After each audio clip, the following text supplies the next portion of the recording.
सोहेल वड़ाई साहब हमारे साथ हैं, सीनियर तजज़ियाकार हैं। वड़ाई साहब समझना चाह रहे हैं, अगेन इसलिए आपकी मदद ले रहे हैं। 5 अगस्त को एहतजाज करना था, 5 अगस्त को एहतजाज कर लिया गया, तहरीक इंसाफ ने ये मरहला तमाम किया। अब ये इस तहरीक का नुक्ता आगाज़ है जिसे हुकूमत के खात्मे तक जाना है। आपको ऐसी तहरीक का माहौल लग रहा है कि ये जो एंड रिजल्ट चाहते हैं ये बिल्कुल उसी तरफ जा रहे हैं? मेरा ख्याल है कि ये तहरीक 5 अगस्त को शुरू हुई और 5 अगस्त को ही ख़त्म हो गई। इसका नुक्ता अरूज भी यही था और नुक्ता अंजाम भी यही है। तो बुनियादी बात है कि ये ठीक है कि इस दफ़ा निस्बतन बेहतर PTI की इंडिविजुअल परफॉर्मेंस थी, लेकिन इनकी ऑर्गेनाइजेशन बिल्कुल है ही नहीं। जब तक ऑर्गेनाइजेशन ना हो ना कोई तहरीक चल सकती है, ना आप एहतजाज कर सकते हैं।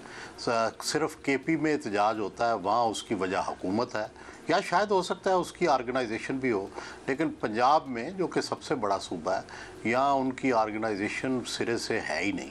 ना मेरा ख्याल है कोई उनके वर्कर्स तक पैगाम पहुँचता है, ना उनसे कोई उनकी कोऑर्डिनेशन है, और जब तक ये ना हो उस वक्त तक तहरीक नहीं चल सकती। अच्छा वड़ाई साहब, आप कहते हैं कि स्ट्रीट पावर होना हो, PTI के पास वोट पावर है।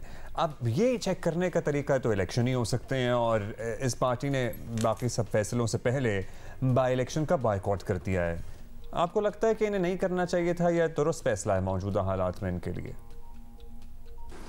मेरा तो ख्याल है कि नहीं, पर 1985 में पीपल्स पार्टी ने इलेक्शन का बायकॉट किया था, और मोहतरमा बेनज़ीर भुट्टो ख़ुद भी और पाकिस्तान के सियासी निज़ाम में भी ये कमी हमेशा महसूस की जाती रही कि ये जो चांस मिस हुआ, इससे न सिर्फ पीपल्स पार्टी को नुकसान हुआ बल्कि सियासी जमातों को मजमूई तौर पर नुकसान हुआ। सबक हमें यही मिलता है माजी के तजर्बात से कि जितना भी सियासी स्पेस मिले उसको ऑक्यूपाई करने की कोशिश की जाए, चाहे आप नाकाम हो जाएं, चाहे आपको स्पेस वाले पूरी जगह ना दें, थोड़ी भी दें, जितनी जगह मिलती जाए उतनी जगह ऑक्यूपाई करते रहें। सियासत का यही दरस है। पार्लियामेंट में जगह मिले, 17 सीटें मिले ले लें, 34 मिले ले लें। PTI को तो बेतहाशा मिली, लेकिन उन्होंने उसका इस्तेमाल नहीं किया। तो बुनियादी बात है, पॉलिटिकल स्पेस को यूज़ किस तरह करना है वो PTI नहीं कर सके। फिर ऑब्वियसली मौके हाथ से निकल जाते हैं। ये बताइएगा वड़ाई साहब, अब तहरीक इंसाफ के सामने एक ऑप्शन है कि एहतजाज वगैरह पर फोकस करे, दूसरा ये है कि हुकूमत जिस बातचीत का कह रही है, कुछ और लोग जिस नए मीसाक जमहूरियत की बात कर रहे हैं उस तरफ जाए। तो आपकी नज़र में सब कुछ आजमा लेने के बाद अब तहरीक इंसाफ मुज़ाकरात का सोच सकती है? मेरा ख्याल है कि सारी ऑप्शंस जो है वो यूज़ करनी चाहिए। देखिए, जो हमारा माजी का तजर्बा है कि कभी आप एहतजाज करते हैं, कभी मुज़ाकरात करते हैं। जब मुज़ाकरात में आपको ऐसी डील मिलती है कि आपको स्पेस भी मिल जाए तो उसको अपना लेना चाहिए, और उस सुराख को जो आपको मिला है उसको बड़ा करते जाएं, खला बना लें, आप उससे एक रास्ता बना लें, सुरंग बना लें। तो ये तरीका पाकिस्तान की पॉलिटिक्स में कामयाब रहा है। आप इनकलाब वाला तो हमने नहीं देखा आज तक कि कोई सडन इनकलाब आ गया हो। इस दफ़ा शायद आ जाए, लेकिन अभी माजी में तो हमने नहीं देखा। तो इसलिए जो रास्ता हमने देखा है, हम तो वही सजेस्ट कर सकते हैं कि आप जितनी स्पेस मिलती जाए उसको लेते जाएं और अगली की कोशिश करते जाएं। स्पेस मिल रही है उससे ज़रूर लें, उसको ना छोड़ें, और यूटिलाइज भी करें। बहुत शुक्रिया सोहेल वड़ाई साहब, हम आपको पॉलिटिकल साइंटिस्ट कहते हैं। Thank you for your analysis. Asma Shirazi साहब हमारे साथ मौजूद हैं, सीनियर सहाफ़ी तज्ज़ियाकार हैं। बहुत शुक्रिया आसमा साहबा। 5 अगस्त को जो एहतजाज की हुज्जत थी वो तमाम हुई। अब तहरीक इंसाफ ने ये टास्क तो मुकम्मल कर लिया। इसके आगे 2 रास्ते हैं, ये एहतजाज मज़ीद होते रहें और तहरीक की सूरत बन जाए, या एहतजाज जिसका कोई ख़ास असर हो नहीं रहा, इससे आगे बढ़कर पार्टी किस तरफ जाए। अब आपको कोई रास्ता नज़र आ रहा है PTI के लिए? देखिए पहले तो ज़ाहिर है कि जो 5 अगस्त की कॉल दी गई थी और भरपूर एहतजाज की, और ये कहा गया था कि पीक पर एहतजाज जो है वो जाएगा, इससे पहले तहरीक का आगाज़ किया गया। वो तहरीक का आगाज़ कब हुआ ये तो नहीं मालूम, लेकिन जो दावा किया गया था पाकिस्तान तहरीक इंसाफ की जानिब से कि ये एहतजाज पीक पर 5 अगस्त को पहुँचेगा, वो हमें देखने को नहीं मिला।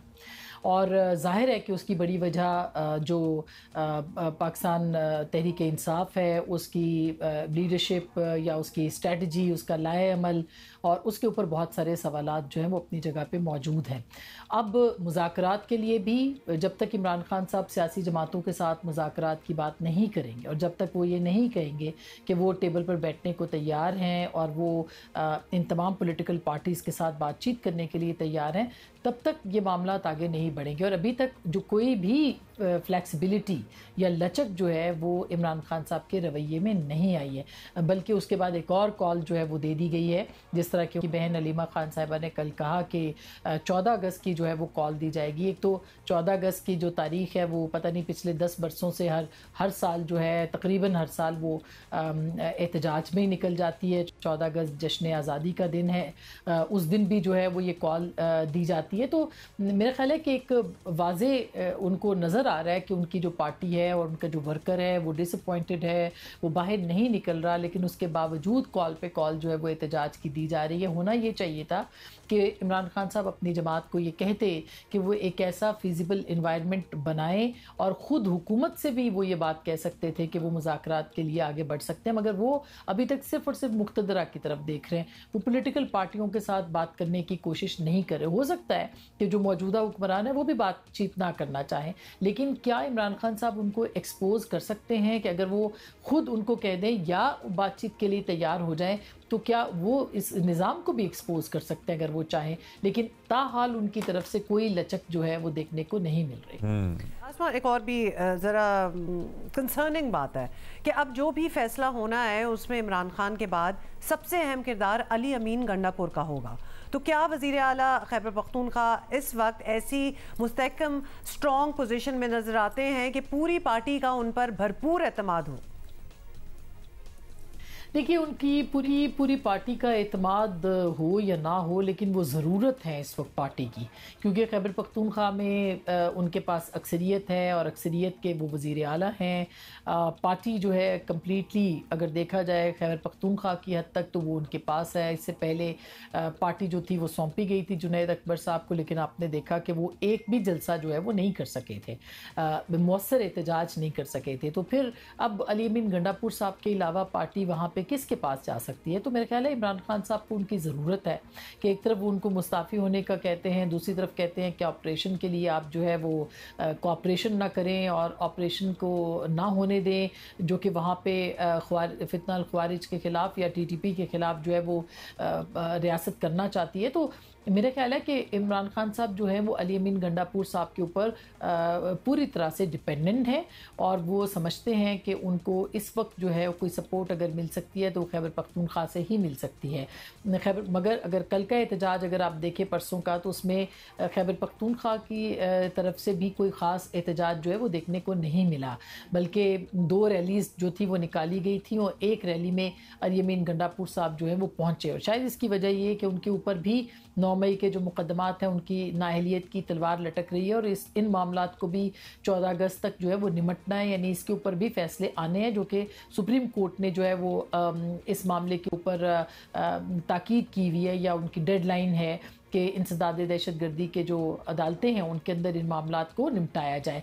तो इसकी वजूहत ये हो सकती हैं, लेकिन मेरा नहीं ख्याल कि खैबर पख्तूनख्वा में अली अमीन गंडापुर साहब को कोई चैलेंज इस वक्त मौजूद है।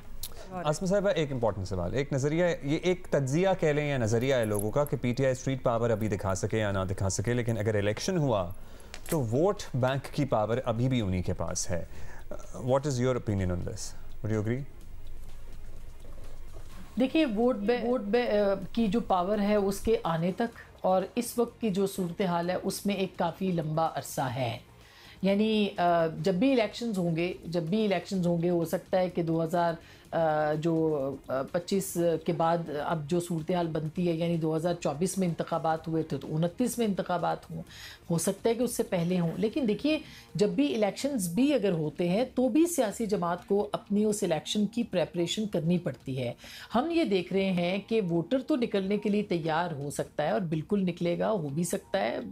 29 तक क्या सूरत हाल बनती है या उससे पहले जब इलेक्शन होंगे क्या सूरत हाल बनती है, इसके बारे में नहीं कहा जा सकता। लेकिन कोई भी जो सियासी जमात है उसकी जो तंजीमी बुनियादें हैं या उसका जो ग्रास रूट के ऊपर उसका जो इम्पैक्ट है या उसका जो कनेक्शन है, जो कनेक्टिविटी है, उसके बगैर पार्टियां नहीं चलती।